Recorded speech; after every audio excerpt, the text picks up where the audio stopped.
O.J. Simpson case, irrespective of however you think about it, okay, was probably one of my biggest inspirations for becoming a criminal lawyer, and even now transitioning into father's justice.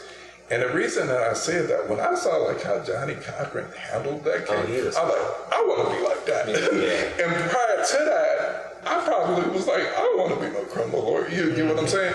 But he was just, and y'all know how he handles, so I don't need to explain it to y'all.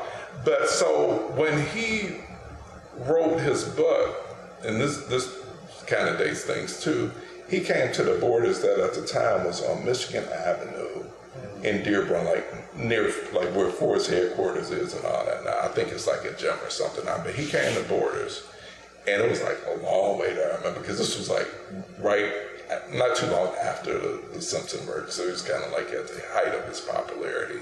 And this kind of even relates to the question you asked too. And waited a long time to meet him, and at the time I was like literally studying for the bar or something like that.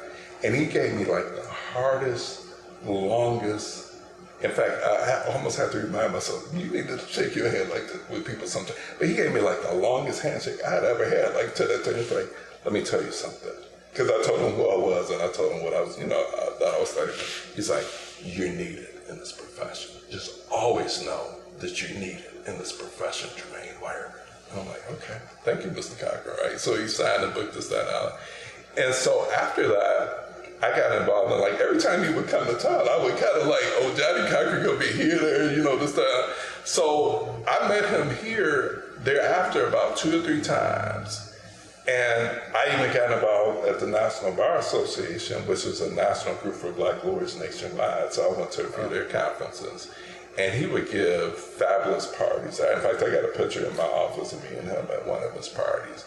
And he would, like, one in Dallas, he rented out the African American Museum. They had all the food and, libations and people libating and wanting to drink. Just laid it out.